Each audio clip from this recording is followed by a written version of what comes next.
Assalamualaikum warahmatullahi wabarakatuh. Saya Muhammad Rizky Agara Putra Pratama dari kelas 11 IPA 4 nomor presensi 24 ingin menyampaikan sebuah materi tentang prinsip dan praktik ekonomi Islam. Materi kali ini akan dibagi menjadi 5 subbab. Yang pertama, pengertian muamalah. Yang kedua, macam-macam muamalah. Yang ketiga, syirkah. Yang keempat, perbankan. Dan yang kelima, asuransi syariah. Materi yang pertama adalah pengertian muamalah. Muamalah dalam Kamus Besar Bahasa Indonesia artinya hal-hal yang termasuk urusan kemasyarakatan atau pergaulan, perdata, dan sebagainya. Sementara dalam fikih Islam berarti tukar-menukar barang atau sesuatu yang memberi manfaat dengan cara yang ditempuhnya, seperti jual-beli, sewa-menyewa, upah-mengupah, pinjam-meminjam, urusan bercocok tanam, berserikat, dan usaha lainnya. Dalam melakukan transaksi ekonomi seperti jual-beli, sewa-menyewa, utang-piutang, dan pinjam-meminjam, Islam melarang beberapa hal diantaranya sebagai berikut. 1. Tidak boleh mempergunakan cara-cara yang batil. 2. Tidak boleh menggunakan kegiatan riba. 3. Tidak boleh dengan cara-cara yang zalim. 4. Tidak boleh mempermainkan takaran, timbangan, kualitas, dan kehalalan. 5. Tidak boleh dengan cara-cara spekulasi atau berjudi. 6. Tidak boleh melakukan transaksi jual-beli barang haram. Untuk subbab yang kedua adalah macam-macam muamalah yang terdiri dari jual-beli, utang-piutang, dan sewa-menyewa. Jual-beli. Jual-beli menurut syariat agama ialah kesepakatan tukar-menukar benda untuk memiliki benda tersebut selamanya. Apabila jual-beli itu menyangkut suatu barang yang sangat besar nilainya dan agar tidak terjadi kekurangan di belakang hari, Al-Quran menyarankan agar dicatat dan ada saksi. Cara jual beli. Yang pertama, penjual dan pembeli haruslah balik, berakal sehat, dan atas kehendak sendiri. 2. Uang dan barangnya haruslah halal dan suci, bermanfaat, keadaan barang dapat diserah terimakan, keadaan barang diketahui oleh penjual dan pembeli, serta milik sendiri. Syarat yang ketiga adalah ijab qabul.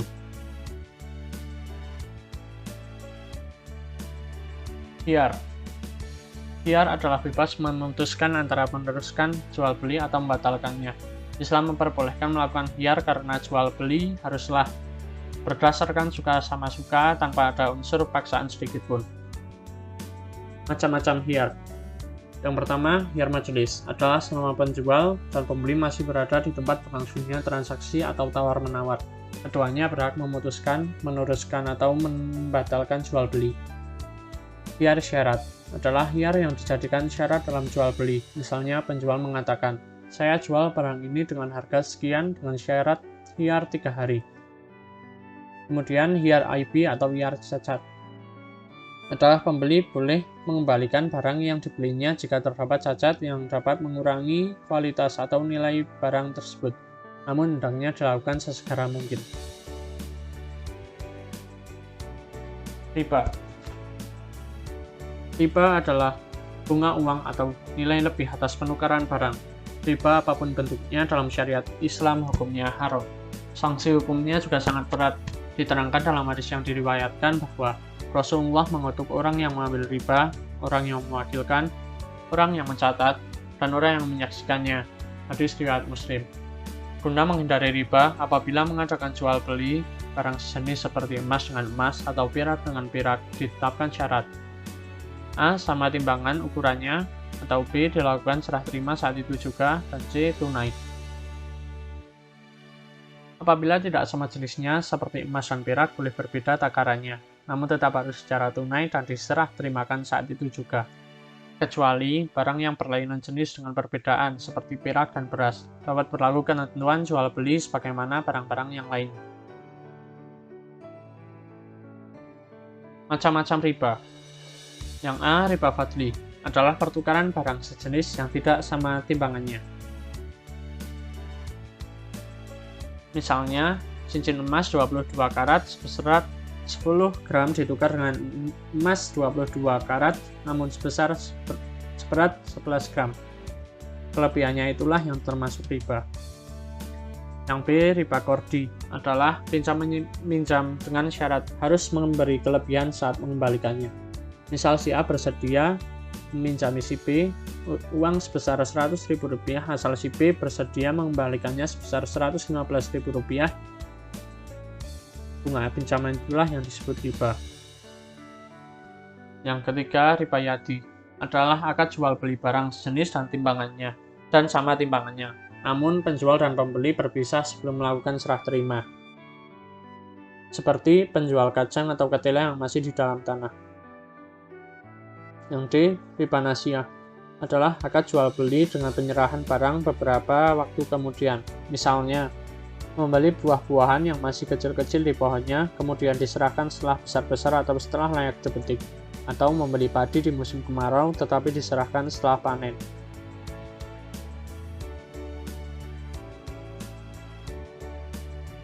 Untuk jenis muamalah yang kedua yaitu utang piutang. Utang piutang adalah menyerahkan harta dan benda kepada seseorang dengan catatan akan dikembalikan pada waktu kemudian, tentu saja dengan tidak mengubah keadaannya. Rukun utang piutang, yang berpiutang dan yang berutang adalah harta atau barang, lafaz kesepakatan. Apabila orang membayar utangnya dengan memberikan kelebihan atas kemauannya sendiri tanpa perjanjian sebelumnya, kelebihan tersebut halal bagi yang berpiutang dan merupakan suatu kebaikan bagi yang berutang. Dan apabila orang yang berpiutang meminta tambahan pengembalian dari orang yang melunasi utang dan telah disepakati bersama sebelumnya, hukumnya tidak boleh. Sewa menyewa. Sewa menyewa dalam fikih Islam disebut ijarah, artinya imbalan yang harus diterima oleh seseorang atas jasa yang diberikannya. Jasa di sini berupa penyediaan tenaga dan pikiran, tempat tinggal, atau hewan. Syarat dan rukun sewa menyewa. 1. Yang menyewakan dan yang menyewa haruslah telah balik dan berakal sehat. 2. Sewa menyewa dilangsungkan atas kemauan masing-masing. 3. Barang tersebut menjadi hak sepenuhnya orang yang menyewakan atau walinya. 4. Ditentukan barangnya serta keadaan dan sifat-sifatnya. 5. Manfaat yang akan diambil dari barang tersebut harus diketahui secara jelas oleh kedua belah pihak. 6. Berapa lama memanfaatkan barang tersebut harus disebutkan dengan jelas. 7. Harga sewa dan cara pembayarannya juga harus ditentukan dengan jelas serta disepakati bersama. Dalam hal sewa menyewa atau kontrak tenaga kerja haruslah diketahui secara jelas dan disepakati bersama sebelumnya hal-hal berikut. 1. Jenis pekerjaan dan jam kerjanya. 2. Berapa lama masa kerja. 3. Berapa gaji dan bagaimana sistem pembayarannya. 4. Tunjangan-tunjangan seperti transport, kesehatan, dan lain-lain kalau ada. Selanjutnya, kita akan membahas materi yang ketiga, yaitu syirkah. Secara bahasa, kata syirkah atau perseteruan berarti mencampurkan dua bagian atau lebih, sehingga tidak dapat lagi dibedakan antara bagian yang satu dengan bagian yang lainnya. Menurut istilah, syirkah adalah suatu akad yang dilakukan oleh dua pihak atau lebih yang bersepakat untuk melakukan suatu usaha dengan tujuan memperoleh keuntungan. Rukun dan syarat syirkah. 1. Dua belah pihak yang berakad. 2. Objek akad yang disebut juga ma'qud alaihi mencakup pekerjaan atau modal. 3. Akad atau yang disebut juga dengan istilah sikat. Adapun syarat sah, akad harus berupa tasarruf, yaitu adanya aktivitas pengelolaan. Macam-macam syirkah. 1. Syirkah i'nan. Syirkah i'nan adalah syirkah antara dua pihak atau lebih yang masing-masing memberi kontribusi kerja atau amal dan modal atau mal. Syirkah ini hukumnya boleh berdasarkan dalil sunnah dan ijma sahabat. Yang kedua, syirkah abadan. Syirkah abadan adalah syirkah antara dua pihak atau lebih yang masing-masing hanya memberikan kontribusi kerja atau amal, tanpa kontribusi modal atau mal. Kontribusi kerja itu dapat berupa kerja pikiran seperti penulis naskah, ataupun kerja fisik seperti tukang batu. Syirkah ini juga disebut syirkah amal. 3. Syirkah wujuh. Syirkah wujuh adalah kerjasama karena didasarkan pada kedudukan, ketokohan, atau keahlian atau wujuh seseorang di tengah masyarakat. Syirkah wujuh adalah syirkah antara dua pihak yang sama-sama memberikan kontribusi kerja atau amal dengan pihak ketiga yang memberikan kontribusi modal atau mal. Yang keempat, yaitu syirkah mufawadah. Syirkah mufawadah adalah syirkah antara dua pihak atau lebih yang menggabungkan semua jenis syirkah di atas.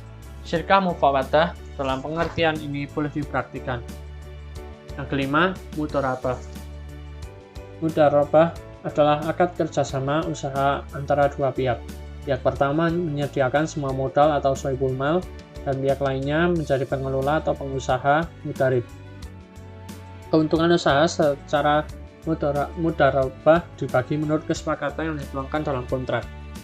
Mudharabah sendiri dibagi menjadi dua, yaitu mudharabah mutlaqah dan mudharabah muqayyadah.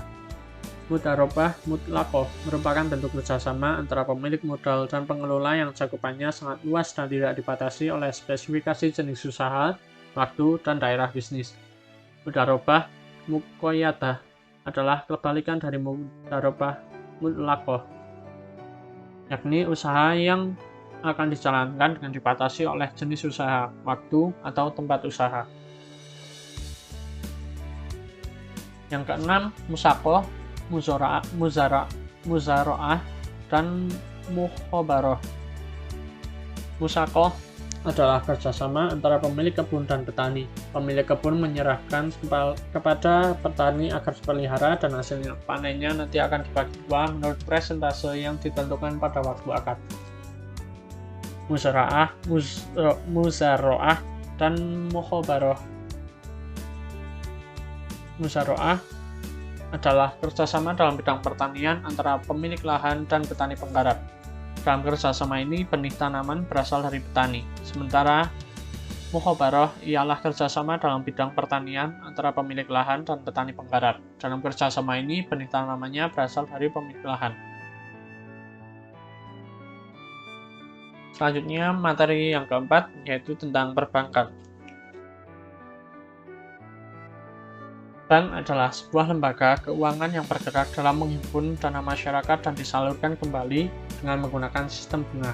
Bank membantu masyarakat dalam bentuk penyimpanan maupun peminjam, baik berupa uang atau barang yang berharga lainnya dengan imbalan bunga yang harus dibayarkan oleh masyarakat sebagai pengguna jasa bank. Bank dilihat dari segi penerapan bunganya dapat dikelompokkan menjadi dua, yaitu A. Bank konvensional. Bank konvensional ialah bank yang fungsi utamanya menghimpun dana untuk disalurkan kepada yang memerlukan, baik perorangan maupun badan usaha. Penghimpunan dana digunakan untuk mengembangkan usahanya dengan menggunakan sistem bunga. Yang B adalah bank Islam atau bank syariah. Bank Islam atau bank syariah ialah bank yang menjalankan operasinya menurut syariat Islam. Istilah bunga yang ada pada bank konvensional tidak ada dalam bank Islam. Bank syariah menggunakan beberapa cara yang bersih dari riba, misalnya sebagai berikut.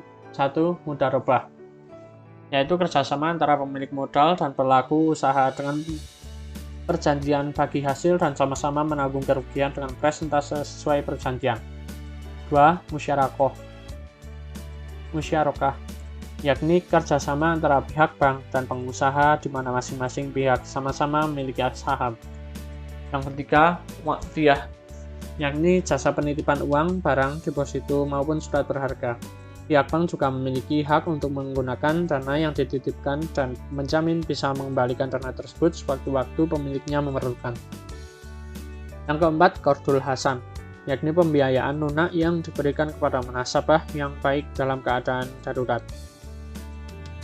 Nasabah hanya diwajibkan mengembalikan simpanan pokok pada saat jatuh tempo. 5.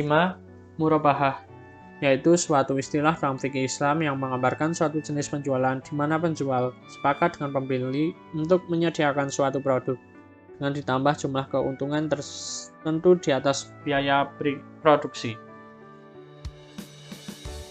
Selanjutnya kita akan membahas materi yang kelima atau materi yang terakhir, yaitu tentang asuransi syariah. 1. Prinsip-prinsip asuransi syariah. Asuransi berasal dari bahasa Belanda asuransi, yang artinya pertanggungan. Dalam bahasa Arab dikenal dengan at-tamin, yang berarti pertanggungan, perlindungan, keamanan, ketenangan, atau bebas dari perasaan takut. Si penanggung atau asurateur disebut mu'amin, dan tertanggung giasrur rerde disebut musta'min. Dalam Islam, asuransi merupakan bagian dari muamalah. Dasar hukum asuransi menurut fikih Islam adalah boleh atau jais. Dengan suatu ketentuan produk asuransi tersebut harus sesuai dengan ketentuan hukum Islam. Pada umumnya, para ulama berpendapat asuransi yang berdasarkan syariah dibolehkan dan asuransi konvensional haram hukumnya. Yang kedua, perbedaan asuransi syariah dan asuransi konvensional. Prinsip asuransi syariah tersebut berbeda dengan yang berlaku di sistem asuransi konvensional yang menggunakan prinsip transfer risiko. Perbedaan yang lain pada asuransi konvensional dikenal dana hangus, di mana peserta tidak dapat melanjutkan pembayaran premi ketika ingin mengundurkan diri sebelum masa jatuh tempo. Dalam konsep asuransi syariah, mekanismenya tidak mengenal dana hangus. Terdapat manfaat yang dapat diambil dengan terlibat dalam asuransi syariah. Di antaranya bisa menjadi alternatif perlindungan yang sesuai dengan hukum Islam. Produk ini juga bisa menjadi pilihan bagi pemeluk agama lain yang memandang konsep syariah lebih adil. Syariah merupakan sebuah prinsip yang bersifat universal sehingga semua pemeluk agama dapat menggunakannya. Untuk pengaturan asuransi di Indonesia dapat dipedomani Fatwa Dewan Syariah Nasional Nomor 21/DSN MUI/10/2001 tentang Pedoman Umum Asuransi Syariah. Mungkin sekian yang dapat saya sampaikan dari materi tersebut, dan saya meminta maaf jika terdapat banyak kesalahan. Terima kasih. Wassalamualaikum warahmatullahi wabarakatuh.